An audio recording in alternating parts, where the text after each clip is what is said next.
एक बात ये भी कि फिर इसका इंटेंशन अभी क्या है दोबारा, क्यों कर रहे हैं वो, और कि नया विवाद बार बार क्यों खड़ा करना चाह रहे हैं? वेस्टेड इंटरेस्ट क्या है इसमें? ये वेस्टेड इंटरेस्ट है। आपने बिल्कुल सही सवाल पूछा है और ये सवाल, इसका जवाब सीधा यही है कि ये लोग हमारे दुश्मनों के साथ मिले हुए हैं।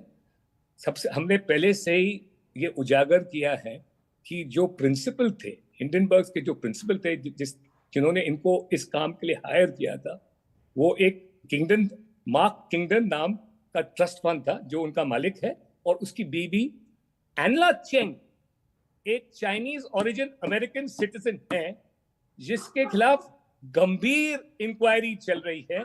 उनके एस्पियोनाज, स्पाइंग एक्ट, जासूसी एक्टिविटीज में चाइना के लिए अमेरिका में यूएस कांग्रेस अब जांच करे। तो हमारे दुश्मन जुड़े हुए हैं इस मामले से और हमें बहुत सावधान रहना चाहिए।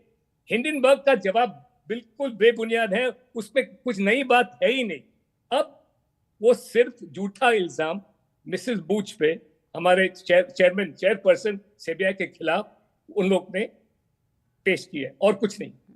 तो ऐसा करके क्या करने की कोशिश है? अडानी ग्रुप की छवि खराब करना, बाजार को खराब करना, इससे उनको बाजार को खराब, ये सबसे अहम बात है। मकसद ये है कि बाजार और फिर रिटेल इन्वेस्टर्स को, देखिए पहले बार भी जब फर्स्ट रिपोर्ट उन लोग ने पेश की थी 2023 में, वो बजट के पहले था। 2023 के बजट के पहले ये रिपोर्ट पेश की गया ना सिर्फ अदानी को हानि पहुंचाने के लिए, बल्कि हमारे स्टॉक मार्केट और बजट का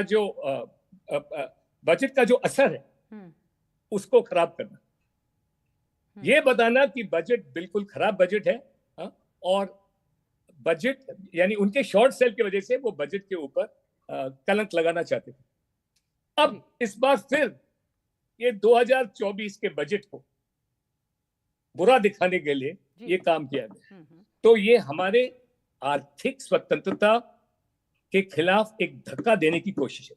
और आर्थिक स्वतंत्रता के खिलाफ धक्का देने की कोशिश है, अपने बाजार को हमारे कमज़ोर करने की कोशिश है, और ये एक ख़तरनाक बात है। और जेठमलानी जी, पहले भी सुप्रीम कोर्ट ने कहा था कि तीसरे पक्ष की रिपोर्ट को अंतिम सत्य नहीं माना जा सकता है। तो क्या क्रेडिबिलिटी है हिंडनबर्ग रिपोर्ट की? हिंडनबर्ग रिपोर्ट की क्रेडिबिलिटी, देखिए हिंडनबर्ग रिपोर्ट जो है वो एक रिसर्च एनालिस्ट है। अभी वो अपने आप उन्होंने एक स्वतंत्र जांच नहीं किया। वो फॉरेन रिपोर्ट्स हैं, विदेशी जो दूसरे रिपोर्ट्स हैं, जैसे फाइनेंशियल टाइम्स और ओओसीआरपी से, अभी OOCRP organization for prevention of corruption project जो है, एक जर्नलिस्ट ग्रुप है, उसके कुछ इंफॉर्मेशन इस पूरे मामले में प्रशांत भूषण ने दिया है।